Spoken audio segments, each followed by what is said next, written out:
La semana pasada que hablábamos de la alabanza, decíamos que así como se conoce a Jesucristo y se le acepta como Salvador, con el corazón creemos, pero con la voz lo proclamamos, lo decimos.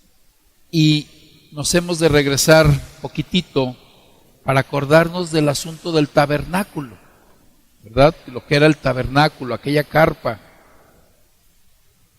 Dijimos que el tabernáculo, presentaba yo un dibujo, un plano, en donde tenía un atrio, donde se ofrecían los sacrificios. La sangre entraba hasta la nueva área. Ya está. Hasta el lugar santo, y en el lugar santísimo se ofrecía la sangre para tener presencia, para tener perdón y para tener santidad con Dios, según la ley de Moisés. Allá en el atrio, en las entradas, se quedaba la ofrenda que era quemada, es decir, incinerada.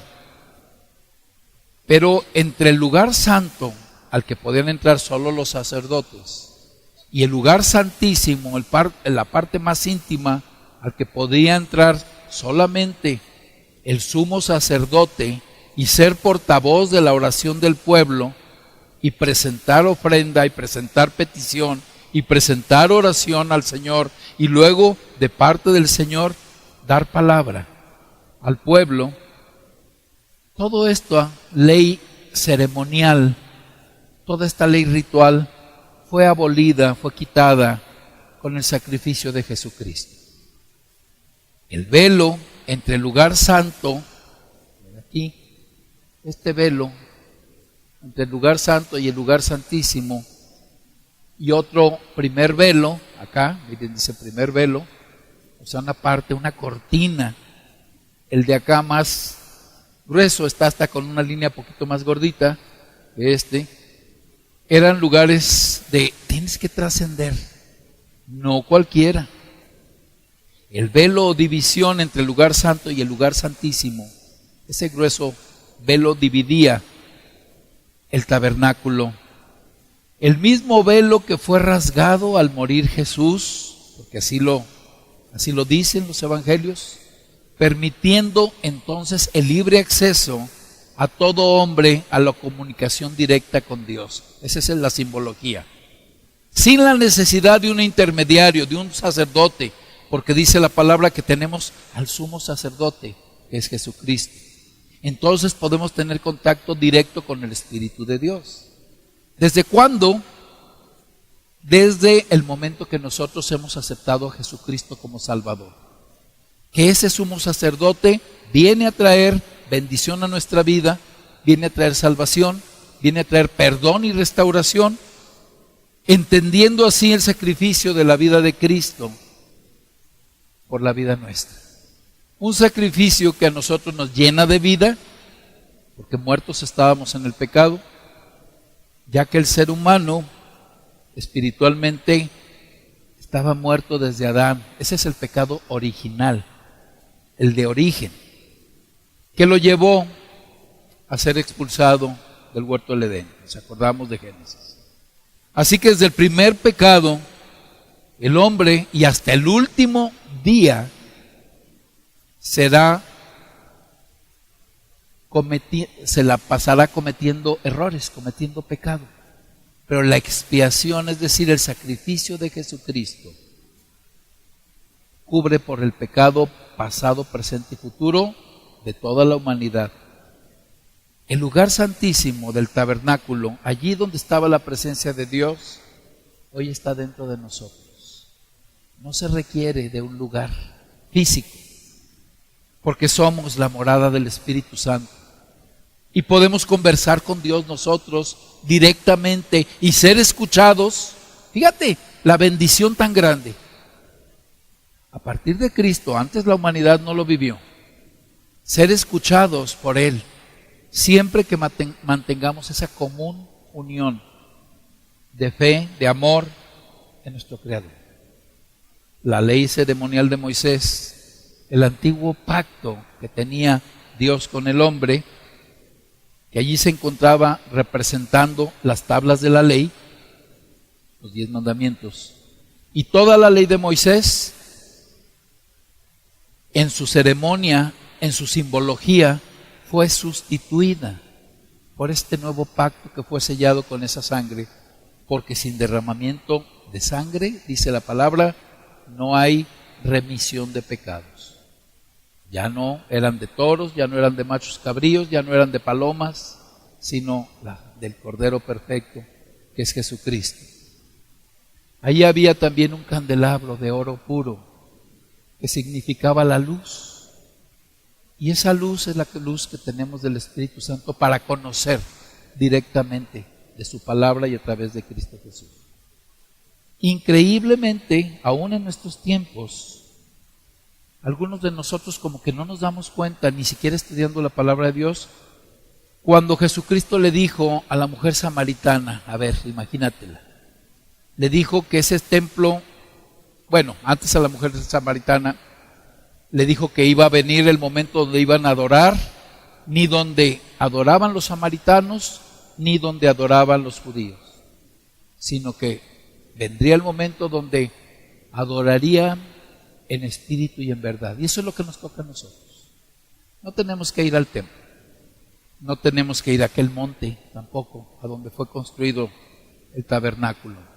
Nosotros somos el templo vivo de Dios. Dijimos algunas de las características de la alabanza, ¿verdad? Y ustedes me ayudaron con algunas citas. Y todo está apoyado en lo que la Biblia dice. Nos quedamos que la adoración honra a Dios. Aquí empezamos con lo nuevo, con lo diferente. Ya no existe velo que separaba a Dios del hombre. Cristo lo desecha, lo inutiliza al morir. Ya no es necesario que un descendiente de la tribu de Leví, porque ni siquiera era descendiente de los levitas, Jesucristo, el sumo sacerdote, para que le diga a Dios lo que nosotros necesitamos decirle. Es directo. Cristo nos da esa gracia. Intercede constantemente por nosotros y escucha. Y hace suyos nuestros ruegos, porque ha dicho que donde estén 2 personas que le crean, 2 o más, y clamemos al Padre en su nombre, Él estará entre nosotros. Él será el intermediario y seremos oídos. Es una promesa. Gracias a Él hemos sido justificados. Entonces podemos decir que somos justos. Mira, yo no soy tan justo, yo soy medio pecador, o un poco pecador, o muy pecador. En cuanto yo pongo mi confianza, en cuanto yo confieso, en cuanto yo me arrepiento, en cuanto acepto su salvación, soy justo. Nos estamos sentando en el trono de la justicia que no merecemos, que sabemos que no merecemos, pero por ese sacrificio de Cristo. Entonces, tampoco vamos a tener que cumplir esa ley que no pudo ser cumplida y que demandaba muerte. Por ningún ser humano pudo ser cumplida a no ser por Jesucristo. Ni siquiera la ley viene a actuar sobre nosotros. Somos justos, somos perdonados, somos inocentes, por más pecadores intencionales que hayamos sido, en cuanto ponemos esa oportunidad. Aquel tabernáculo, que es el tipo o el vislumbre, bíblicamente se llama tipo, vislumbre, esa tienda de campaña que un día fuera introducida dentro del templo construido por Salomón, también fue abandonado por Dios desde hace mucho tiempo. Aquella morada que Dios eligió, que es el templo que construyó Salomón, tampoco es el lugar de adorar. Es por eso que no tenemos que perdernos con que el edificio es la casa de Dios. La casa de Dios somos nosotros, un templo vivo, continuo. Nosotros entonces somos el tabernáculo nuevo. Somos lo que se llama bíblicamente el antitipo, o sea, la realidad, ya no el vislumbre, la realidad. Pero ¿qué es lo que dice la palabra de Dios de la oración? Si quieres anotar, dice que adoramos cuando nos postramos o nos rendimos a Él en nuestra voluntad, en nuestro ser, con reverencia, con amor y con temor. Temor a quedarle mal, temor a no llenar las expectativas, con reverencia sabiendo que es Dios y que no hay a dónde compararlo con nada. Fíjate, número 1, todos los seres humanos adoran algo. Todos venimos adorando algo. Habrá personas que adoran el poder, la riqueza, las cosas adquiridas, cosas del hombre, hechas por el hombre, cosas valiosas, arte, talentos, personas. ¿Cuántas canciones recuerdan ustedes que hablan de te adoro y te adoro y te adoro? Y te desadoro cuando ya no cumples mis expectativas, ¿verdad? No dice eso, pero suele suceder. Romanos 2:14, te lo voy a decir. Dice, los gentiles que no tienen ley hacen por naturaleza lo que es de la ley. Estos, aunque no tengan ley, son ley para sí mismos. O sea que aún para los que están muertos en sus pecados, Dios ha puesto en sus corazones algo para que puedan ser resucitados espiritualmente. Hasta el último día, hasta el último momento, hasta cuando va a ser en la silla eléctrica, hasta cuando va a ser el momento de la agonía de la persona. Siempre está a la disposición para el ser humano. Juan 5:25 lo pone por escrito, palabra de Cristo. Dice con mucho énfasis, de cierto, otras versiones dicen, en verdad, de cierto os digo, viene la hora y ahora es cuando los muertos oirán la voz del Hijo de Dios y los que oyeren vivirán. O sea que muertos en el pecado, aún así existe algo que se llama conciencia.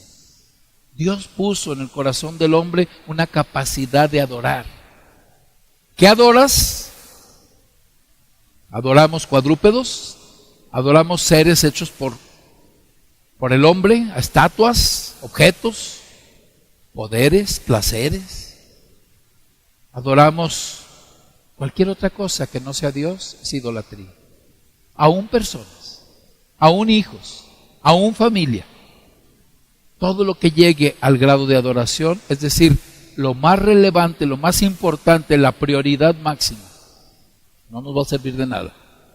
¿Cuántas veces escuchas? Yo me imagino o me gustaría que en el momento de morir estuvieran todos mis hijos y mis nietos alrededor de la cama.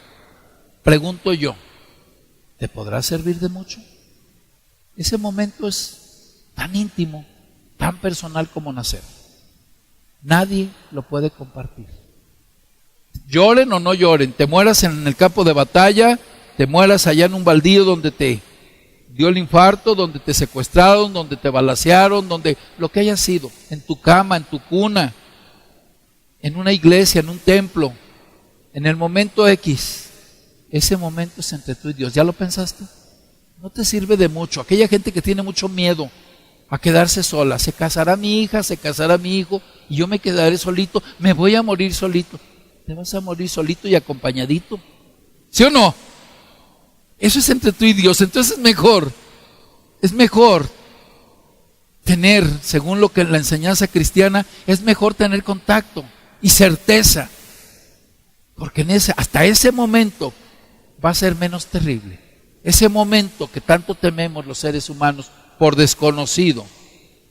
Yo no recuerdo a quién le escuché hace poquito, yo no temo morirme, lo que temo es el proceso, en lo que me enfermo, en lo que me duele, en lo que me picotean, me entuban, los gastos, las tristezas, el desgaste de los demás, la dependencia. ¡Ay, qué miedo! Nadie queremos volvernos bebés y que nos estén atendiendo. Pero al cabo mi hijo es médico pues aún así es tu hijo. No queremos darle a nadie esa carga, no nos gusta. Nos es como humillante y terrible. Sin embargo, no sabemos qué nos tenga reservado Dios para nuestra vida. Lo único que nos va a servir es esa relación personal, porque de su mano que no se aparta, es la del hombre la que se aparta, pero su mano que no nos suelta, ese momento va a ser glorioso. Yo recuerdo a alguien que me dijo, ya enfermo, un señor de más de 90 años, algo tiene la vida que a pesar de mi enfermedad y mis limitantes y mi condición de ser un hombre fuerte, normal, a los 90 y tantos años, con enfermedades que se le desataron de repente, decía, algo tiene la vida que no nos queremos ir, que nos aferramos, que no queremos dejarla. Un poquito antes de aquel viernes que falleció, me dijo, no tengo miedo de morir, tengo curiosidad. Él ya había recibido a Cristo. Y yo me impacté, porque no era un creyente, no era un cristiano practicante. Sin embargo, estaba convencido de que había una certeza de que ese velo, eso que es velado, ese velo, eso que no sabemos qué hay, qué se siente, pues que ven el túnel, que ven la luz, que muchas opiniones puede haber, pero es un momento importante para el ser humano. Y si nos apoyamos en lo que dice su palabra, es que vamos a dejar la cáscara, la costra, la materia orgánica que Dios nos presta para vivir, y nuestro espíritu volverá a su origen, que es Dios el que lo dio. No que nos vamos a quedar todos allí, sino que vamos a estar en su presencia, en la presencia de Cristo Jesús, nuestro intermediario, nuestro único intercesor, nuestro único pontífice. Entonces todos los seres humanos somos capaces de adorar. Como te digo, la diferencia es que adoramos. ¿Qué adoramos? Pero no olvides esa palabra de esa persona, pecador como tú y como yo, renovado en la fe en Cristo, que dijo, tengo curiosidad ya. Yo lo traduzco en lo que decía Pablo, ardo en deseos de estar con Él. Por una parte quiero estar con ustedes, quiero compartir, quiero gozarme, mi naturaleza humana me dice que me aferre a la vida, pero mi naturaleza espiritual me dice que ya quiero estar en la presencia, que ya quiero sentir su amor eterno y su nueva vida, su fortaleza. Adorar al Señor, reconocerlo como Dios, es lo único que nos puede permitir esa seguridad. Es la seguridad del creyente. Una lección entera en uno de nuestros cursos, la seguridad del creyente. Aunque la mayoría de la gente tenga corrompido su corazón, se puede decir, o sea, lo mundano, aún así ese deseo puede permanecer hasta el último momento de la vida, el deseo de adorar. Pero viene lo que yo le llamo ese binomio, la gracia de Dios para el ser humano hecho a su imagen y semejanza, como criatura suya, pero nuestra voluntad de abrir nuestro corazón, de ser humildes, de postrarnos, de humillarnos, de adorarle. 2. Solo Dios es digno de nuestra adoración. Dice Mateo 4:10. Chécalo, no sé qué diga tu versión, pero se lo dijo Satanás, le vino a poner una trampa, una oferta a Jesús, y Jesús le contesta, solo a Dios adorarás y solo a Él servirás, citando lo que decía el Deuteronomio también. No tendrás otros dioses, solo a Dios lo adorarás con toda tu fuerza, con todo tu espíritu, con todo tu corazón. No a objetos, ni aún a los ángeles. ¿Has oído que la gente de repente anda con la angelolatría? Ven para que conozcas a tu ángel. Gracias a tu ángel. ¿Ya me identificaste con tu ángel? ¿Ya te identificaste? Rézale, háblale, adóralo, ofrécele. Hasta vasitos de agua para que tome agua el ángel. como se está cediendo. Qué forma tan errática de conocer. Mira Apocalipsis 22, 8, 9, en donde el apóstol Juan en visión dice: yo, Juan, soy el que oyó y vio estas cosas. Un ángel del Señor lo guiaba y le mostraba. Y después de las nubes que he oído y visto, me postré para adorar a los pies de ese ángel que me mostraba estas cosas. Pero él me dijo: mira, no lo hagas, porque yo soy consiervo. ¿Qué es consiervo? Un siervo, como el compañero. Yo también estoy igual que tú, yo adoro, yo sirvo. Eso dijo el ángel: yo soy consiervo tuyo, de tus hermanos los profetas y de los que guardan las palabras de este libro. Adora a Dios. Grave pecado, grave desviación, grave error doctrinal, que las personas, aún creyentes, de repente avienten información de que el ángel, es que en el Salmo dice: el ángel del Señor acampa alrededor de aquellos que le honran.